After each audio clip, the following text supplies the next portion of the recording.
It's another day. Like, my sink is usually not like this. I've just been so tired, so I've not been able to do anything. I plan on washing it. It's just 7:02, as you can see. Like, I need to clean this kitchen. So I want to make ramen. I don't know if you guys can see it. But I want to make ramen. This is the second time I'm eating it. And I liked it because I Nigerianized it. So I put pepper and all that stuff. This time around, I have this leftover ufada. I would like to call it ufada sauce. Ufada sauce. I want to add that in my ramen and have that for breakfast if I do the dishes. Because the kitchen is a mess right now. This is what we're having. You won't believe, like, see all the yeast settling down, and a little bit of yeast up here. So I burped it about 7 times in total, and then I put it in the fridge. So I'm going to leave this in the fridge for a whole day, and then I can pop it and drink.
So this is ready for consumption. It's actually ready to be popped. It has been in the fridge for over 24 hours, but it's too early. It's like 8:19. I don't want to drink this by this time, so I'm going to wait and pop it in the afternoon. We did it. Well, I did it.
this no knead bread. Yeah, I didn't knead it with my hands. I just used a spatula. And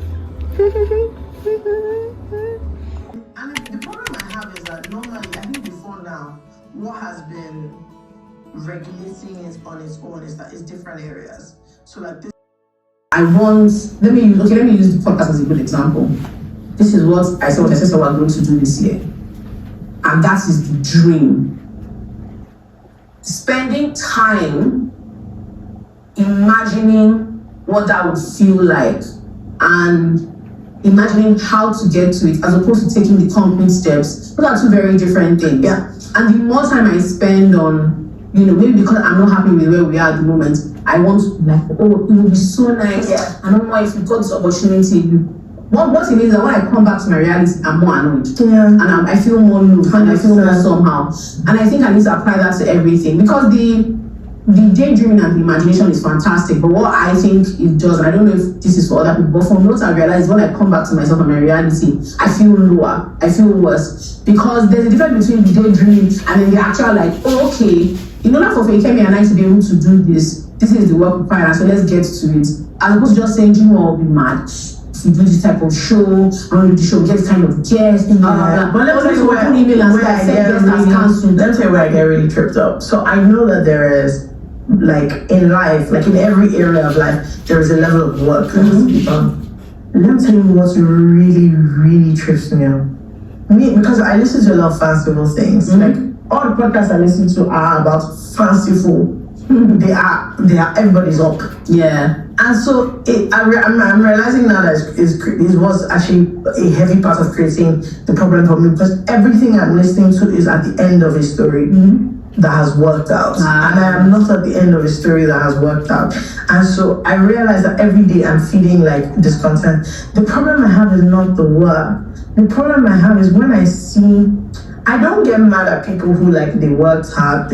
I don't get mad, but I'm always but I know situations in life that just kind of happen. Time and chance meet. Opportunity is just, that's the thing that drives me insane.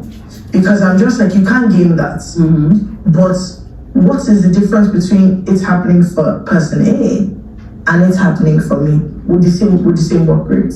I find that it drives me crazy because the randomness of it is just, you can't, literally there's no formula, there's nothing you can do about whether I want to call it grace, favor, luck, what you do, there's nothing you can do honestly to gain that. I know the fortune favors the brave or whatever, or luck is opportunity, all these first things they always say. Obviously if you're